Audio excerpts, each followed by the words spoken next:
नमस्कार दोस्तों, एक बड़ी खबर आ रही है रोहिंग्याओं को लेकर, जिसमें रोहिंग्या का घुसपैठ कराने वाले गिरोहों पर एनआईए ने शिकंजा कसा है। अवैध घुसपैठ कराने वाले गिरोह के नेटवर्क के खिलाफ कार्रवाई करते हुए एनआईए ने 10 राज्यों में कुल 55 स्थानों पर छापा मारा है। छापे के दौरान बड़ी संख्या में आधार कार्ड और पैन कार्ड बरामद किए गए हैं, जिनके फर्जी होने का संदेह है। खबर आ रही है कि 450 रोहिंग्या मुस्लिमों को वापस भेजने के बाद 47 दलाल गिरफ्तार किए गए हैं। इस पूरी कार्रवाई को 7 राज्यों में एनआईए ने असम पुलिस के सहयोग से अंजाम दिया है, जिसमें पता चला है कि किस तरह से घुसपैठियों को बसाने के पीछे पूरा का पूरा गिरोह काम कर रहा था। खबर का अपडेट ये है कि जिन रोहिंग्याओं को वापस भेजा गया है, जिनकी संख्या 450 बताई जा रही है, ये रोहिंग्या असम में त्रिपुरा से ट्रेन के माध्यम से पहुंचे थे। असम के स्पेशल पुलिस महानिदेशक हरमीत सिंह ने बताया कि सूचना के आधार पर पुलिस सतर्क थी। अवैध घुसपैठियों को सीमा सुरक्षा बलों की सहायता से वापस भेजा गया। क्या कहना है उनका, सुनिए। A group of Rohingyas who were traveling in a train from Tripura and had entered Assam. On the basis of that, investigations and operations were launched. 450 with stepped up vigil, 450 such illegal infiltrators were stopped and turned back with the help of border guarding forces. कुछ दिनों पहले click India ने रोहिंग्याओं को लेकर एक exclusive interview किया था। रोहिंग्याओं द्वारा बॉर्डर क्रॉसिंग से लेकर देश में उनके गलत कारनामों पर यूएनएचसीआर में रीसेटलमेंट इंचार्ज के रूप में काम कर चुके और सुप्रीम कोर्ट में वकील पंकज सिंह से क्लिक इंडिया ने बात की थी, जिसमें यह साफ निकल कर आया था कि हर पल रोहिंग्या भारत के बॉर्डर को क्रॉस कर रहे हैं। पंकज सिंह ने तो यहाँ तक बताया था कि जब हम बात कर रहे हैं, मतलब जो हमारा इंटरव्यू चल रहा था, तब भी रोहिंग्या बॉर्डर क्रॉस कर रहे थे। जरा सोचिए कितना खतरनाक है रोहिंग्याओं का भारत में रहना और बॉर्डर क्रॉसिंग। आप पूरे मामले को समझना चाहते हैं कि ये कब और कैसे हो रहा है, तो इस इंटरव्यू को जरूर देखें। नमस्कार दोस्तों, आज शरणार्थी समस्या वैश्विक समस्या बन चुकी है, इसमें कोई दो राय नहीं है। भारत में भी रोहिंग्याओं की समस्या बहुत बड़ी समस्या बनती जा रही है। हर दिन भारत कहीं ना कहीं इस समस्या से दो चार हो ही रहा है। आज इन्हीं मुद्दों पर हमारे साथ बात करने के लिए मौजूद हैं पंकज सिंह, जो सुप्रीम कोर्ट के वकील भी हैं और जो यूएनएचसीआर में रिसेटलमेंट एक्सपर्ट के तौर पर काम भी कर चुके हैं। पंकज जी, आपका हमारे स्टूडियो में बहुत बहुत स्वागत है। नमस्कार।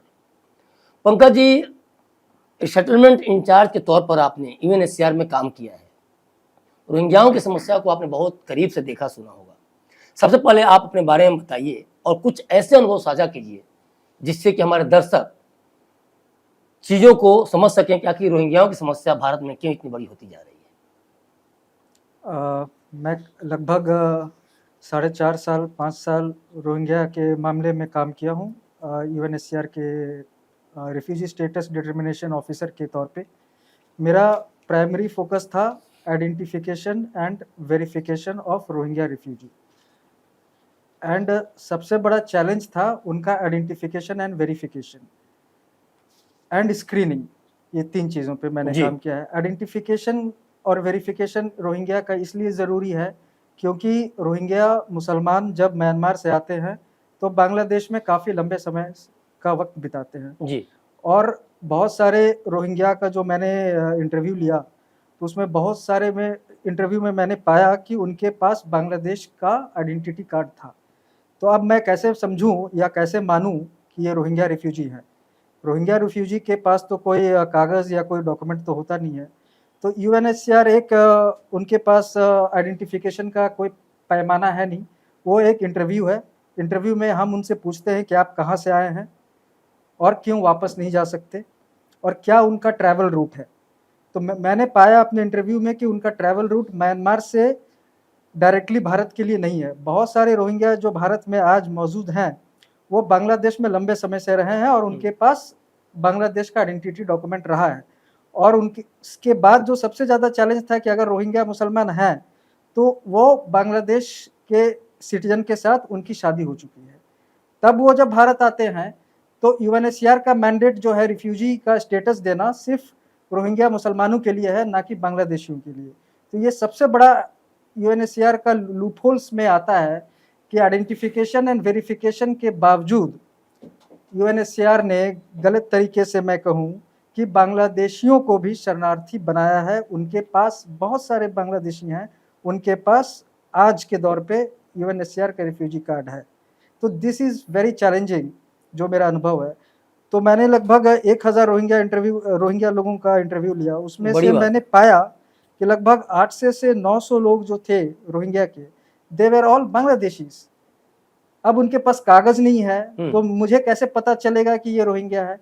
बहुत कम, 1000 में से मुझे लगता है कि 50 लोग थे जो बर्मीज भाषा बोलते थे। इससे थोड़ा सा क्लैरिटी होता है कि ये हो सकता है कि ये रोहिंग्या हो, और उनको अपना म्यांमार में जिस गांव से रहते थे, जिस डिस्ट्रिक्ट में रहते थे, उनको जानकारी था।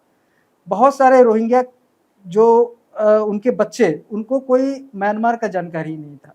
तो इससे ये मेरा कंक्लूजन ये था कि आउट ऑफ 1000 में be out of 1000 Rohingya families, मैं फैमिली की बात कर रहा हूँ, individual can be more than 5000। जी जी। तो उसमें से मुझे लगता है कि out of 5000 individuals, let's say 70% were Bangladeshis. तो 70%? 70% आर बांग्लादेशीज। ये मैंने मुद्दा बहुत तरीके से उठाया है, by my writing, by my publication, कि how UNHCR has used identification and verification that is botched up, and they have illegally given mandate refugee status to Bangladeshis. अच्छा, ये म्यांमार से, बांग्लादेश से समस्या क्या है? इनको भगाया जा रहा है या ये भाग क्या रहे हैं बड़े देशों में, भारत जैसे देशों में, ताकि और अच्छी सुविधाएं मिले, या फिर यहाँ के लूप होल्स का फायदा उठाने के लिए? क्या मूल मुद्दा क्या है? मूल मुद्दा तो सबको पता है कि उनको वहाँ की सरकार प्रताड़ित कर रही है, एवरीवन नोज इट। और उनको सरकार, उनको नेशनैलिटी कार्ड उनके पास है नहीं, उनको नागरिकता, म्यांमार जो रोहिंग्या रिफ्यूजीज हैं जो आज भारत में है, उनका लीगल स्टेटस इतना ही है कि they are illegal immigrant also in Myanmar. Myanmar सरकार, उनके पास कोई कागज नहीं है, they don't have nationality card, they have only a temporary residence card. तो आज के दौर में अगर हम बात करें, म्यांमार सरकार, जैसे भारत सरकार बात कर रही है कि हम म्यांमार में डिपोर्ट करेंगे, कहाँ डिपोर्ट करेंगे? म्यांमार सरकार तो उनको मना करेगी, ये हमारे नेशनल है ही नहीं, हमारे सिटीजन है नहीं। नहीं, मैं यहाँ थोड़ा रोकना चाहूंगा आपको। नेशनलिटी कार्ड अगर बांग्लादेश में नहीं है, नहीं, इनका नेशनलिटी कार्ड म्यांमार सरकार ही नहीं दी है इनको। मैं वही कह रहा हूँ, चाहे वो म्यांमार की बात हो या बांग्लादेश की बात हो, अगर वहां नहीं है तो अगर उनको ये चीज पता है, तो उनको ये भी तो पता है कि इंडिया में भी जाएंगे या किसी भी कंट्री में जाएंगे तो वहां भी नेशनल कार्ड नहीं बनेगी। तो ये फर्जी जो डॉक्यूमेंट पे ये सब कुछ हो रहा है, ये कैसे, क्यों आखिर यहाँ आ रहा है? उनको ये नहीं पता है कल को डिपोर्ट कर दिया जाएगा? नहीं, अब इंडिया में यूएनएचसीआर का सबसे बड़ा रोल है। यूएनएचसीआर एक टेम्परेरी प्रोटेक्शन देती है कि जब तक ये रिसेटल नहीं होते हैं, रिसेटलमेंट मीन्स अगर इनको third country like America, US, Canada जब तक इनको बुलाती नहीं है, तब तक आप इनको टेम्परेरी भारत में रहने दीजिए या बांग्लादेश में रहने दीजिए। बांग्लादेश में लगभग आज 90 लाख रोहिंग्या रिफ्यूजीज हैं, और भारत में इनका कोई गिनती नहीं है। यूएनएचसीआर का जो डेटा है, यूएनएचसीआर की डेटा बोलती है कि सिर्फ 40,000 रोहिंग्या रिफ्यूजीज रजिस्टर्ड है। तो आप मानते हैं कि यूएनएचसीआर भारत की अखंडता के साथ, भारत की सुरक्षा के साथ खिलवाड़ कर रही है? बिल्कुल कर रही है, क्योंकि यूएनएचसीआर जो है, उनके पास जो डेटा है आज भारत सरकार से साझा नहीं करती है। मैं एक आपको एग्जांपल दूंगा। मोहम्मद खालिद नाम का एक Rohingya refugee, Burdwan bomb blast में एनआईए ने उसकी गिरफ्तारी की थी, और यूएनएचसीआर के डेटाबेस में वो आदमी मोहम्मद खालिद था, लेकिन यूएनएचसीआर ने इसका डिटेल भारत सरकार से साझा नहीं किया। जब हम आइडेंटिफिकेशन करते हैं, वेरिफिकेशन करते हैं और स्क्रीनिंग करते हैं, स्क्रीनिंग में हम ये करते हैं कि क्या इस व्यक्ति जो म्यांमार नेशनल है, जो रोहिंग्या है, क्या इसका कोई संबंध आतंकवादी संगठन से तो नहीं रहा म्यांमार में, या फिर बांग्लादेश में तो नहीं रहा है लंबे समय तक। ये हम इंटरव्यू में पूछते हैं, बट हमारा जो पूछताछ है, हम कोई पुलिस ऑफिसर तो है नहीं, we cannot strictly ask them questions. एक पुलिस का जो तौर तरीका होता है पूछताछ का, और एक ह्यूमैनिटेरियन ऑर्गेनाइजेशन यूएन का होता है, दोनों में अंतर है। लेकिन यूएनएचसीआर का ये कर्तव्य है, यूएनएचसीआर का ये ड्यूटी है कि आप सारे इंफॉर्मेशन इस टाइप के केसेस में आप भारत सरकार से साझा करेंगे। तो ये मैंने आपको एक एग्जांपल बताया हाँ। कि मोहम्मद खालिद के केस में जो 2008 में बर्दवान बॉम्ब ब्लास्ट था, हम्म। उसका नाम आया था, यूएनएचसीआर ने ये साझा नहीं किया। और ऐसे कई ऐसे एग्जांपल्स होंगे। कई लोग होंगे, और हाँ। सबसे ज्यादा लोग हैं जिनका रेडिकलाइजेशन होता है वो बुथिडोंग और मोंगडो जो शहर है ये म्यांमार आप जो से। बता रहे हैं पंकज जी, बहुत बड़ा थ्रेट है देश के लिए। बिल्कुल, मैं इसलिए बता रहा हूँ, मैं अपने तो अनुभव से बता रहा हूँ, बिल्कुल। ये सारे रिकॉर्ड में है। अगर यूएनएचसीआर से भारत सरकार अगर वो सारा डेटा मांगे और सारा इंटरव्यू ट्रांसक्रिप्ट मांगे तो भारत सरकार को बहुत सारे तथ्य मिलेंगे जिनमें इनका इन्वॉल्वमेंट आपको मिलेगा। सबसे ज्यादा रेडिकलाइजेशन कहाँ होता है? सहारनपुर यूपी में होता है। सहारनपुर यूपी में बहुत सारे रोहिंग्या आप देखेंगे, दंगे वगैरह भी होते हैं। तो यूपी में अभी आपने सुना होगा कि 60 Rohingyas were arrested bye ATS UP. How? Because they were all living, जो आसपास सहारनपुर एरिया में रहते हैं वो वहां पे रहते हैं। फिर आपका दिल्ली में भी रहते हैं, जो मरकज इनका है उनको अटेंड करते हैं। यूएनएचसीआर भारत सरकार से डाटा नहीं साझा करती है। बिल्कुल। और तो भारत सरकार को ऐसी कौन सी बड़ी मजबूरी है कि रोहिंग्याओं को झेलने के लिए तैयार है? अभी देखिए, मैं ये बात इसलिए पूछ रहा हूं, मणिपुर के मामले में इतना बड़ा हाथ रोहिंग्याओं का होने का आरोप लगा। आप काफी करीब से इस पर काम किए हैं, काफी करीब से देखा समझा है। मणिपुर मसले पे आप क्या कहना चाहेंगे? मणिपुर का एपिसोड, या बात मणिपुर की नहीं है पंकज जी, नहीं, इंडिया के लगभग काफी स्टेट्स में रोहिंग्याओं के चलते अस्त व्यस्त चीजें आती हैं, बहुत ही खबरें उल्टी पुल्टी आती रही हैं। मैं ओवरऑल पे आपका कमेंट चाहूंगा एज ए एक्सपर्ट। नहीं, मैं बिल्कुल बताता हूँ। रोहिंग्या बांग्लादेश में काफी लंबे समय से रहते हैं, उनका रेडिकलाइजेशन होता है बांग्लादेश में जी। उसके बाद वो आते हैं बॉर्डर क्रॉस करके। सबसे पहले वो बांग्लादेश से बंगाल आते हैं। मणिपुर भी एक बॉर्डर एरिया है, त्रिपुरा भी बॉर्डर एरिया है, असम भी बॉर्डर एरिया है। आप सभी स्टेट्स को देखें, डेमोग्राफी चेंज हुआ है जी। ये कहाँ से लोग आए हैं? They are not only Rohingya, मैं दावे के साथ कहता हूँ कि they are also illegal immigrants from Bangladesh. वो रोहिंग्या के आड़ में रिफ्यूजी स्टेटस लेना चाहते हैं और भारत सरकार से बोगस डॉक्यूमेंट के पीछे छिपके वो उनका रेडिकलाइजेशन हो रहा है। सबसे बड़ा एग्जांपल है, आप देखिए झारखंड में, झारखंड में सबसे बड़ा डेमोग्राफिक चेंज हो रहा है बॉर्डर एरिया, साहिबगंज वगैरह एरिया में आप देखें तो। ठीक है, बंगाल में आप देखिए आए दिन वहां पे राइट्स वगैरह होता रहता है। सबसे बड़ा एग्जांपल है रामनवमी वायलेंस जो रिसेंटली हुआ है जी। मुझे नहीं लगता है कि बंगाल का लोकल लोगों के पास इतना समय होगा जो वायलेंस में पार्टिसिपेट करेंगे जी। आज की जो वहाँ की मौजूदा जो पार्टी है, तो सबसे ज्यादा वहाँ पे जो अगर वोट बैंक के रूप में अगर उनको अगर उनका है तो सबसे ज्यादा बांग्लादेशी और रोहिंग्या रिफ्यूजीज हैं जिनको they are being used as a cannon fodder. सबसे बड़ा एग्जांपल और मैं बताऊंगा कि दिल्ली में सीए के विरुद्ध राइट्स हुआ, रोहिंग्या को वहां पे इस्तेमाल किया गया।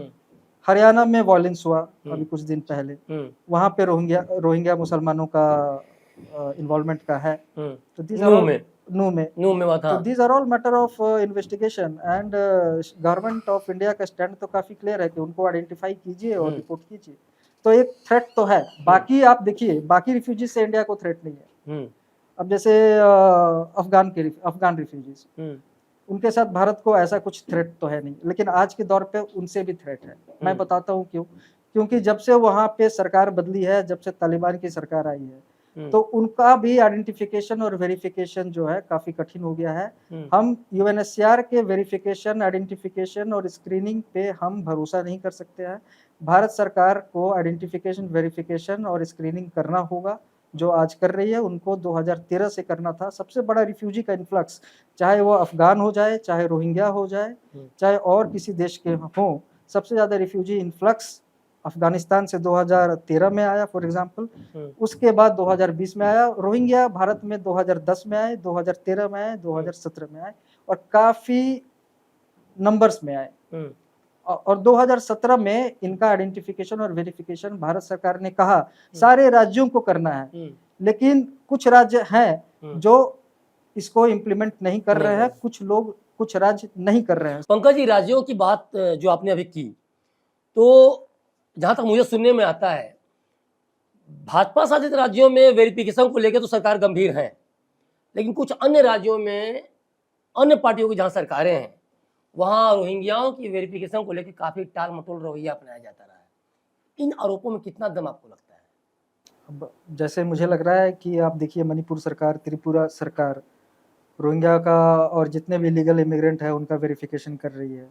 दिल्ली में तो होता ही है क्योंकि एफआरआरओ का यहाँ पे ऑफिस है और सारे लोगों को वेरिफिकेशन करना ही है, पुलिस रिपोर्टिंग करना ही करना है। मणिपुर सरकार में बीजेपी का शासन है मणिपुर में, बिल्कुल। और तो क्या ये वेरिफिकेशन पहले से स्टार्ट है, इसके बाद दंगा उंगा जो ये सब हुआ उसके बाद स्टार्ट हुआ? वेरिफिकेशन 2017 से चालू है। तो फिर इतनी बड़े संख्या में जो हुआ और जो आरोप लगे, तो इसमें क्या है फिर? तो रोहिंग्याओं का ही इसमें तो हाथ आ रहा है। बिल्कुल, मैं बता रहा हूँ, आप देखिए, आप हैदराबाद में देखिए जी तेलंगाना में देखिए जी रोहिंग्या का जो सपोर्ट है it is directly related to some political party and NGOs. Delhi में भी आप देखिए, मैं पॉलिटिकल पार्टी का नाम नहीं लेना चाहूंगा जी, but they were used in Delhi riots जो सीए के प्रोटेस्ट में हुआ। बहुत सारे रोहिंग्या वहां पे शाहीन बाग से ले जाया गया था उनको, हाँ और ये तो भीड़ सबने जमा देखा, करने ये के तो लिए सबने देखा। दे वेर इन्वॉल्व, और ये शायद दिल्ली पुलिस के चार्जशीट में भी आया है। सबसे बड़ा जो एक और है, आप रोहिंग्या के बारे में आप जानेंगे कि जम्मू एंड कश्मीर में जो सबसे बड़ा थ्रेट हुआ कि वहां तक कैसे पहुंच गए। जब दिल्ली पुलिस ने इन पे स्ट्रिक्ट एक्शन लिया तो they all migrated to Jammu and Kashmir and they started marrying the Kashmiri people. So these were the threats. तो इनका जो आइडेंटिफिकेशन और वेरिफिकेशन प्रोसेस है, फॉर एग्जांपल इन झारखंड का मैं बात करूंगा क्योंकि डेमोग्राफी वाकई में बहुत चेंज किया है। आप वेस्ट बंगाल को भी देख लीजिए, वहां पे भी इनका डेमोग्राफी चेंज हुआ है। उनका आइडेंटिफिकेशन वेरिफिकेशन नहीं होता है क्योंकि, और उनका पुलिस रिपोर्टिंग नहीं होता है। पुलिस रिपोर्टिंग अगर मैं ऑब्जर्व किया हूं, मैंने अपने आंखों से देखा है कि वो दिल्ली तक ही सीमित है। क्योंकि एक चीज जो आपने जम्मू का नाम लिया, तो ये मुझे जहां तक याद है जब कुछ राज्यों में कार्रवाई थोड़ी सरकारों ने कड़ाई करनी स्टार्ट की थी, तो ये सब जम्मू, फिर मामला जम्मू तरफ उठने लगा था। तो ये बता रहा है कि अन्य राज्य भी भारत के इसी तरह से प्रभावित होंगे, यहाँ कार्रवाई होगी, यहाँ से वहाँ भागेंगे, वहाँ फिर हुड़दंग करेंगे या फिर वारदातों को अंजाम देंगे। तो ओवरऑल ये तो कहीं ना कहीं सिनारियो खराब हो रहा है। अच्छा, एक चीज मैं पूछना चाहूंगा आपसे कि गृह मंत्रालय कहता है कि लगभग 40,000 रोहिंग्या भारत में है, मीडिया कुछ और कह रही है, आंकड़े भी आ रहे हैं रोहिंग्याओं को लेके। एज ए एक्सपर्ट आपने जो काम किया होगा, तो आपके अनुसार क्या लगता है ये लगभग कितने आंकड़े रहे होंगे इंडिया में या है रोहिंग्या को लेके? भारत सरकार ने एक एफिडेविट फाइल किया है सुप्रीम कोर्ट में, जिसमें आंकड़ा बताया गया है लगभग 5 लाख। 5 लाख और प्रतिदिन वो आ रहे हैं। जब हम और आप अभी बात कर रहे हैं तो वो बॉर्डर क्रॉस कर रहे हैं। तो भारत सरकार ने इतनी गंभीर स्थिति है, इतनी गंभीर स्थिति है, वो हर दिन आ रहे हैं। तो फिर आखिर बॉर्डर क्रॉस कर रही है और हम ये बात करते हैं कि हम यहाँ वेरिफिकेशन करते हैं, तो बॉर्डर जब क्रॉस करने दिया जा रहा है तो हम और आप कैसे सोच सकते हैं कि भारत के अंदर घुस के और आप उसका वेरिफिकेशन, जब घुस जाते हैं तो वेरिफिकेशन करेंगे, बॉर्डर पे अगर वो नहीं हो रहा तो यहाँ कौन सरकार है? फिर हम राज्य सरकार को क्यों कह रहे हैं? फिर तो सेंट्रल गवर्नमेंट जिम्मेवार है। बिल्कुल, अभी फेंसिंग चालू है। क्या पॉसिबल है क्या पॉसिबल है क्या कि अंदर की सीमा में, देश की सीमा में कोई घुस जाए और उसके बाद आप जांच कर ले, कोई दिल्ली में है, कोई नोएडा में बैठा हुआ है, कोई साउथ इंडिया में बैठा हुआ है, कोई वेस्ट इंडिया में बैठा हुआ है, कैसे आप उनकी पहचान करेंगे और कैसे आप उनको डिपोर्ट करेंगे? फिर तो आपको सबको डिपोर्ट करना होगा, तो गवर्नमेंट क्यों नहीं कर रही है? वही तो बता रहा हूँ कि आज के डेट में आप देखिए कि कितने रोहिंग्या डिटेंशन सेंटर में हैं, उनका चिन्हित करना काफी मुश्किल है। चिन्हित उन्हीं को किया जा रहा है जिनके पास यूएनएचसीआर का रिफ्यूजी कार्ड है या असाइलम सर्टिफिकेट है, उनको चिन्हित करना आसान है। लेकिन जो यूएनएचसीआर डेटाबेस में नहीं है, जो यूएनएचसीआर से कभी रजिस्टर्ड नहीं हुए हैं, जो इलीगली रह रहे हैं और वो रोहिंग्या हैं या बांग्लादेशी भी हो सकते हैं, उनको चिन्हित करना असंभव है। इसके लिए एक ही तरीका है कि भारत सरकार को बॉर्डर चेक पॉइंट्स में अपना बेस बनाना पड़ेगा। एफआरआरओ जो दिल्ली में बैठी है, वो एफआरआरओ का एक सैटेलाइट ऑफिस सारे बॉर्डर क्रॉस पॉइंट्स में होना चाहिए। और बॉर्डर फेंसिंग तो एक सबसे बड़ा मुद्दा है जिसको करना ही करना है। अच्छा, क्या आप मानते हैं कि कहीं ना कहीं रोहिंग्याओं की जो समस्या है आज इसलिए बड़ी हो गई है कि पूर्ववर्ती सरकारों ने इस समस्या को बड़ा हल्के में लिया या अनदेखा किया? 2013 में कांग्रेस की सरकार थी, जी। यूपीए की सरकार थी, बिल्कुल। उन्होंने ध्यान नहीं दिया। उसके पहले जितने भी सरकार आई किसी ने ध्यान नहीं दिया। उनका एक ही मुद्दा था कि जितने भी शरणार्थी आ रहे हैं, जितने भी इलीगल इमिग्रेंट आ रहे हैं, वसुधैव कुटुंबकम के विचारधारा में कि सबको रिफ्यूजी दो, everyone has a right to shelter in India. और संवैधानिक तौर पे आर्टिकल 21 यही बोलता है कि शरणार्थी हो या भारत के नागरिक हो, सबको इक्वल राइट्स होना चाहिए। They should have access to court. तो आप उनको आने दो और टेम्परेरी सेटलमेंट करो, टेम्परेरी उनको रहने दो। ये पुराने सरकार का एजेंडा रहा है। 2017 से पहले मुझे नहीं लगता है कि किसी को रोहिंग्या इश्यूज के बारे में बहुत कुछ ज्यादा पता था। भारत सरकार के इंटेलिजेंस ब्यूरो हाल के वर्षों में खासतौर पर बहुत ज्यादा हाँ, सक्रियता दिखाई गई है। 2014 से आज की जो सरकार है, भाजपा सरकार, 2014 से लेके 2016-17 तक आईबी के रिपोर्ट साफ कहता है कि काफी सारे रोहिंग्या आए और उनको रेडिकलाइज किया गया। अब उनको ट्रेस करना भी मुश्किल हो गया जिनको रेडिकलाइज किया गया, क्योंकि ये माइग्रेट कर जाते हैं, एक जगह स्थिर रहते नहीं है। आज वो बंगाल में है तो कल वो जम्मू में होंगे और परसों वो हैदराबाद में होंगे और चौथे दिन वो मलेशिया और थाईलैंड भी निकल जाते हैं। बट समस्या तो विकराल होती जा रही है। आप कह रहे हैं कि हम और आप बात कर रहे हैं और रोहिंग्या बॉर्डर को क्रॉस कर रहे हैं। 5 लाख अपने समस्या बताई, बॉर्डर पे हम रोक नहीं पा रहे हैं। यहाँ हम संसद में चिल्लाते हैं कि हम उनको भगा देंगे या जो भी कार्रवाई करेंगे। समस्या तो विकराल होती जा रही है। आप देखिए, हरियाणा जला, मणिपुर जला, राजस्थान जला, पीछे के स्टेट कितने जले और आगे कितने जलेंगे। तो आज़ादी के पहले तो मुझे लगता है कि इस तरह की स्थिति नहीं थी, राज्य नहीं जल रहे थे, या आज़ादी के बाद भी इस तरह से राज्य नहीं जले हैं।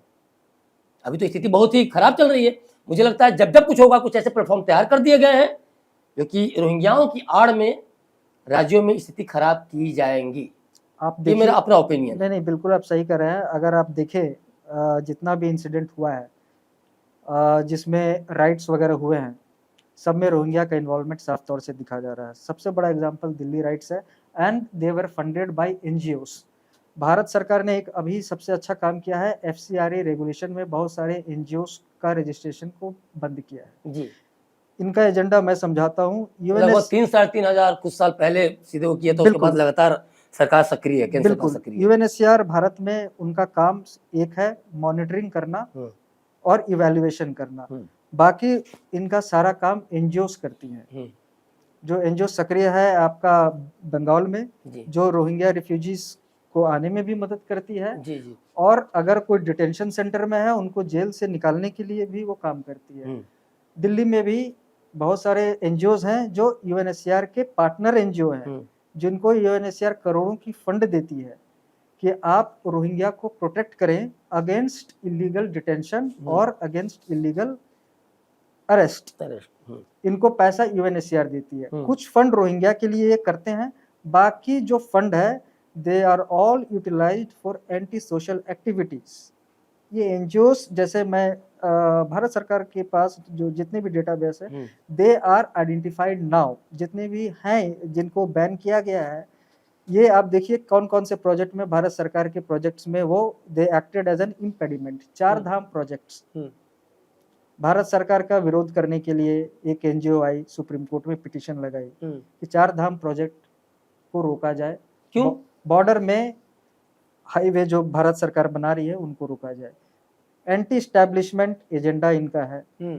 तो ये फंड कहाँ से आया? भारत को तोड़ने के लिए। बिल्कुल। ये फंड कहाँ से आया? फंड आया यूएनएचसीआर से, रोहिंग्या के आड़ में, कि मैं करोड़ों रुपया मंगा रहा हूँ, millions of dollars are being sent by UNHCR headquarter to the UNHCR India for the refugee, but a large part of money, large part of aid that is coming to UNHCR are being given to many NGOs for anti-establishment. Delhi Rights और CAA में who are involved, which NGOs were involved? Bharat सरकार के पास पूरा data है and those NGOs involve were involve और उनका FCRA registration को बंद किया गया। ये हो गया। सीए प्रोटेस्ट में वही है। न्यू वॉलेंस में भी there are NGOs who are actively involved to rehabilitate those Rohingyas who were allegedly evicted, जिनको एविक्ट कर दिया गया, जिनको हरियाणा छोड़ के जाने को कहा, बट एनजीओज है जो उनको वापस हरियाणा में, मेवात में, नूह में उनको रिसेटल करा। और ये वो यूएनएचसीआर है जो रोहिंग्याओं के मुद्दे पे आंसू बहा रहा है, सेटलमेंट और रिसेटलमेंट की बात करता है, और जब कश्मीरी पंडित जब जा रहे थे उसमें इसको दर्द नहीं हुआ था। बिल्कुल आपने सही बात बोला। आप बताइए, पाक हिंदू रिफ्यूजीज जो हैं, जो हिंदू शरणार्थी हैं, जो पाकिस्तान से आते हैं, उनके लिए यूएनएचसीआर का कोई मैंडेट नहीं है, कोई दायित्व नहीं है। तो अब मैं सरकार से आपके माध्यम से पूछना चाह रहा हूँ, UNHCR is working in the Indian soil, UNHCR is acting as a pull factor कि शरणार्थी आ रहे हैं, सबसे ज्यादा शरणार्थी रोहिंग्या आ रहे हैं, अफगान आ रहे हैं, they are all Muslims, UNHCR के कारण ही आ रहे हैं, उनको प्रोटेक्शन चाहिए। भारत सरकार उनको इलीगल इमिग्रेंट मानती है। अब भारत सरकार ने सीएए लाया, सीएए में जितने भी माइनॉरिटीज हैं, जैसे हिंदू हो गए, बुद्धिस्ट हो गए, पारसी हो गए, हिंदू सिख हो गए अफगानिस्तान से, सबको भारत सरकार ने आमंत्रित किया है। आप भारत सरकार भारत में आए और सिटीजनशिप लें 7 साल के समय पे। अब ये जो हैं पाक हिंदू रिफ्यूजी, उनके पास आज ना बिजली है, ना पानी है, ना प्रोटेक्शन है, ना घर है, कुछ नहीं है उनके पास। यूएनएचसीआर इनके लिए कुछ नहीं कर रही है, जबकि यूएनएचसीआर बाकी रिफ्यूजीज के लिए कर रही है। तो UNHCR, why UNHCR is still there in India if they are so much of problematic for the government of India? तो भारत सरकार को यूएनएचसीआर से बात करना होगा कि आप अपना मैंडेट को बंद कीजिए।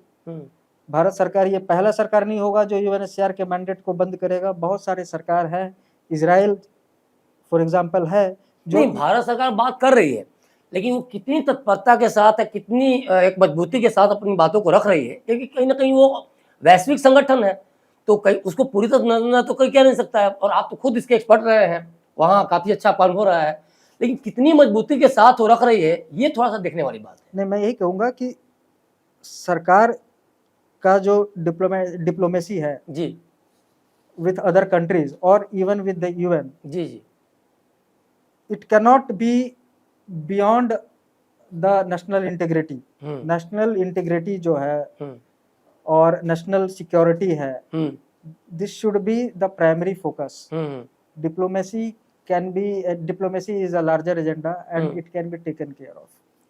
Correct. आप ये बताइए कि इतने सारे मुसलमान जो प्रताड़ित, अपने आप को कहते हैं कि प्रताड़ित होके मुसलमान देश को ही छोड़ के आ रहे हैं।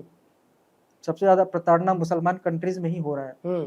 चाहे आप देखिए यज़दीज को देखिए, या तालिबान रेजिम में अफगानिस्तान में हजारास को देखिए, शिया सुन्नी को देख लीजिए आप सीरिया में।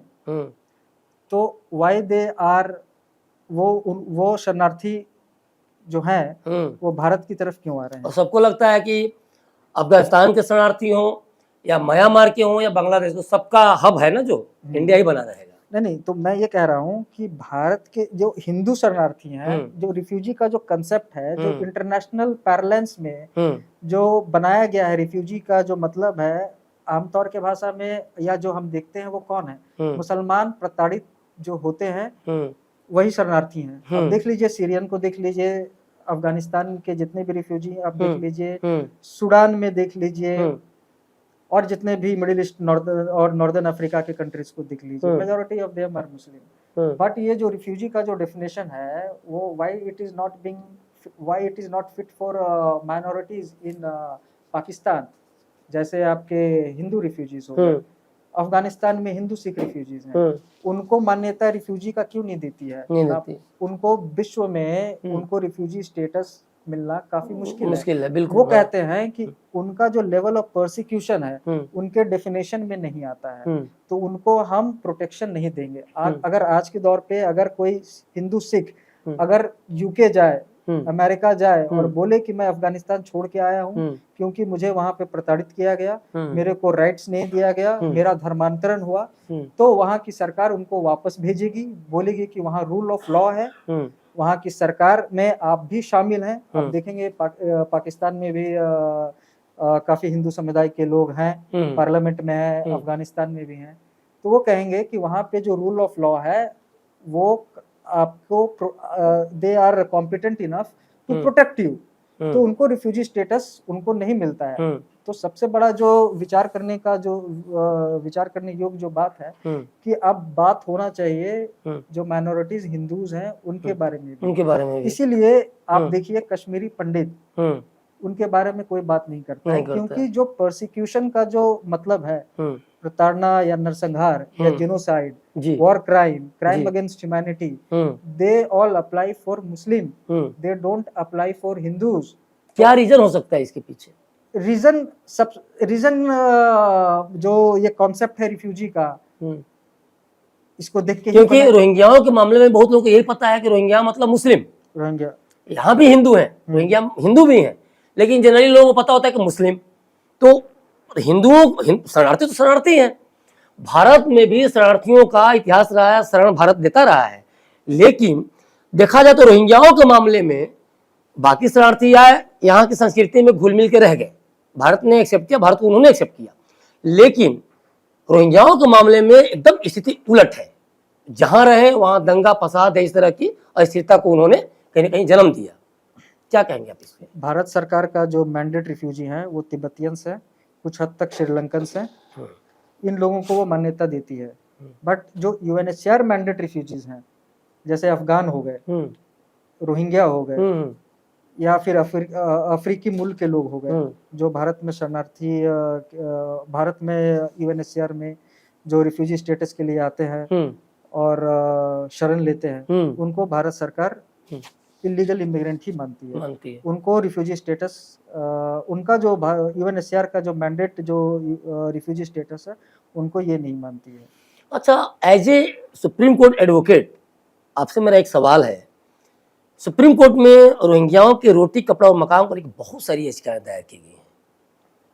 अब अंतर्राष्ट्रीय संबंध को देखते हुए चीज़ें बाहर नहीं आ पा रही हैं या फिर उस तरह से जजमेंट नहीं आ पा रहा है, मुझे नहीं पता। तो एक वकील के तौर पे, सुप्रीम कोर्ट एडवोकेट के तौर पे मैं जानना चाहूँगा कि ओवरऑल क्या स्थिति है सुप्रीम कोर्ट में जो चीज़ें याचिकाएं डाली गई उसको लेके।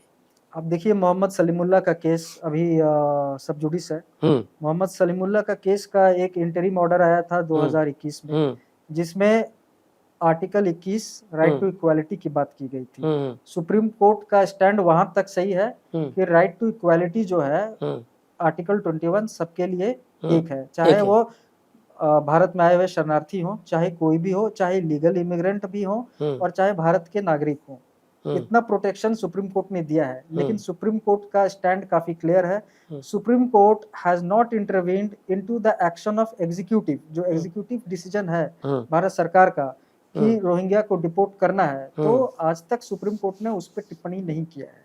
तो जो 2021 का जो जजमेंट है, जो ऑर्डर है मोहम्मद सलीमुल्लाह का केस का, उसमें सुप्रीम कोर्ट ने साफ कहा है कि डिपोर्टेशन जारी रहेगा, identification, verification, tracing and tracking जारी रहेगा। Deportation should follow rule of law, कि कानूनी तौर पे उनको डिपोर्ट किया जाए। कानूनी तौर क्या हो सकता है, उनका भारत सरकार आइडेंटिफाई करेगी और वेरीफाई करेगी म्यांमार सरकार से कि ये जो व्यक्ति जो भारत में है, जो अपने आप को क्लेम कर रहा है कि मैं म्यांमार से आया हूँ और मैं रोहिंग्या हूँ और मैं मुसलमान हूँ, क्या ये वाकई में म्यांमार का है या नहीं। तो ये डिपोर्टेशन प्रोसेस में अभी भारत सरकार जो है, मुझे लगता है अभी एक आध मैटर में बात भी किया था कि बहुत सारे मामले में उनका आइडेंटिफिकेशन और वेरिफिकेशन चालू है म्यांमार सरकार के साथ। तो जैसे जैसे वो होता रहेगा उनका डिपोर्टेशन होता रहेगा, लेकिन इतने लार्ज नंबर में है कि इनका एक साथ डिपोर्टेशन होना असंभव है। तो जैसे आपसे मैंने बात किया कि इनको बॉर्डर चेक पॉइंट्स में ही रोकना पड़ेगा, इनका आइडेंटिफिकेशन एंड वेरिफिकेशन आपके बॉर्डर क्रॉस चेक पॉइंट्स में ही होना चाहिए। दिल्ली में आके काफी मुश्किल होगा, हैदराबाद में इनका वेरिफिकेशन आइडेंटिफिकेशन मुश्किल होगा, मुश्किल होगा। जम्मू में मुश्किल होगा, क्योंकि ये फिर आप भारत सरकार का इनके पास आधार कार्ड है, तो आप कैसे आप उसके वैलिडिटी को आप कैंसिल करेंगे? एग्री। तो सबसे बड़ा प्रॉब्लम ये है। अच्छा, देश में एक बहुत बड़ी चिंता ये भी एक उभर के आती है कि रोहिंग्या जो असहाय हैं या फिर जो बेरोजगार युवा हैं रोहिंग्याओं के, पाकिस्तानी खुफिया एजेंसी आईएसआई और कई आतंकवादी संगठन जैसे कि मान लीजिए अलकायदा हो गया, इस तरह के लोगों का ये आसानी से शिकार बन जाएंगे, जो भारत के लिए आने वाले समय में बहुत बड़ा खतरे के समान होगा, थ्रेट के समान होगा। नहीं, बिल्कुल सही बात है। अब आप देखिए कि सोशल मीडिया का ज़माना है। It is very easy to radicalize everyone, like ISIS का मॉड्यूल जो चल ही रहा है, एंड आईबी का रिपोर्ट मेरे ख्याल से ये भी कहता है कि they are already being radicalize, उनका रेडिकलाइजेशन होता रहता है। सबसे ज़्यादा जो मेरे समझ में आता है कि जो मेन ऑफ फाइटिंग एज है, जो युवा हैं, उनका रेडिकलाइजेशन सबसे ज़्यादा होता है, और रोहिंग्या का हो रहा है। सबसे ज़्यादा अगर हो रहा है तो यूपी में हो रहा है, आपके सहारनपुर में हो रहा है, और जो दूसरा हो रहा है वो आपके हैदराबाद में हो रहा है। तो मुझे लगता है कि भारत के जितने भी एजेंसीज हैं, जैसे इंटेलिजेंस ब्यूरो, उनका नज़र तो होगा ही। एक बड़ा सवाल एक और भी है कि क्या भारत सरकार मुस्लिम देशों की परवाह में रोहिंग्याओं को बर्दाश्त कर रही है? नहीं, ये बिल्कुल बात सही नहीं है। भारत सरकार जो है, Indian government is only obligated. लेकिन कहीं ना कहीं आप ये मानते हैं ना कि रोहिंग्याओं की जो समस्या है अंतर्राष्ट्रीय समस्या है। अंतर्राष्ट्रीय। और देखिए, अगर बिम्स्टेक के मैटर पर देखा जाए तो म्यांमार और बांग्लादेश साथ इसका वो है, बहुत तेजी से आगे बढ़ रहा है इंडिया। तो कहीं ना कहीं रोहिंग्याओं के मैटर पर तनिक भी भारत से कोई चूक होती है तो प्रत्यक्ष और अप्रत्यक्ष रूप में म्यांमार को और बांग्लादेश को भारत नाखुश करता है। दूसरी तरफ देखा जाए तो मुस्लिम देश भी कहीं ना कहीं, क्योंकि जिस तरह से एक वो धारणा बना दी गई कि रोहिंग्या मतलब मुस्लिम, तो मुस्लिम देश भी कहीं ना कहीं नाखुश होंगे। आप ये मेरी सोच है, आप इससे कितना सहमत हैं? मैं तो ये कहूँगा कि भारत सरकार सिर्फ भारत में जितने मुसलमान हैं, हाँ, उनके लिए उनका ऑब्लिगेशन है।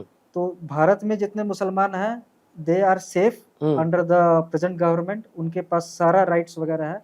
But India has no obligation, India का भारत सरकार का कोई दायित्व नहीं है फॉर रोहिंग्या, या फिर कोई भी मुसलमान रिफ्यूजी हैं या मुसलमान शरणार्थी हैं जो भारत में आते हैं।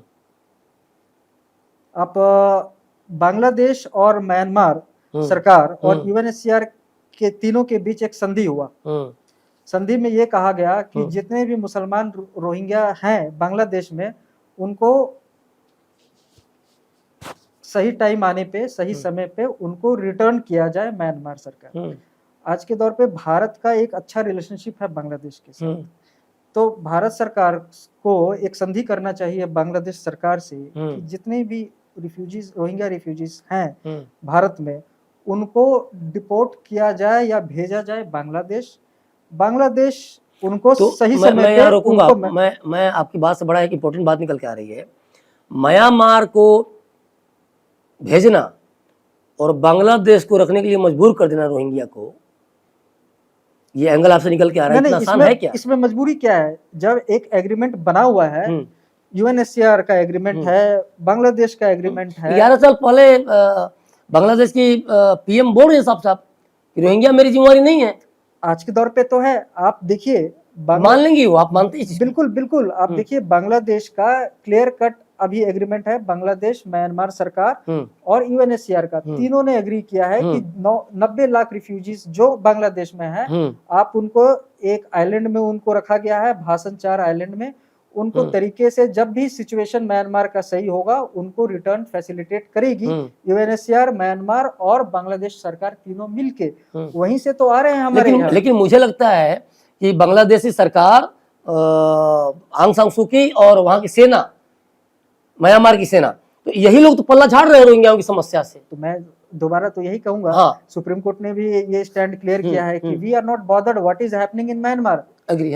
तो they should be deported, right? So they should be either deported by identification and verification to Myanmar, otherwise the numbers are so huge that for a temporary period, Indian government may want to return them or to deport them back to Bangladesh. जैसे मैंने पहले भी कहा कि उनका identification और verification Rohingya का इसलिए मुश्किल है क्योंकि यूएनएचसीआर ने बहुत सारे बांग्लादेशियों को भी रिफ्यूजी कार्ड दे के रखा है, क्योंकि इंटर जो एथनिक मैरिज है उसमें काफी रोहिंग्या और बांग्लादेशियों ने एक साथ मिलकर शादी किया है और उनके बच्चे भी हैं। तो अब मैं कैसे बताऊं कि कौन रोहिंग्या है और कौन बांग्लादेशी है? उनके बच्चों को मैं क्या स्टेटस दूं? वो रोहिंग्या कहलाएंगे या बांग्लादेश कहलाएंगे? तो ऑन अ सेफर पार्ट मुझे लगता है, मेरा पर्सनल ओपिनियन ये है कि भारत सरकार को बांग्लादेश सरकार से बात करनी चाहिए और उनको वापस भेजना चाहिए बांग्लादेश।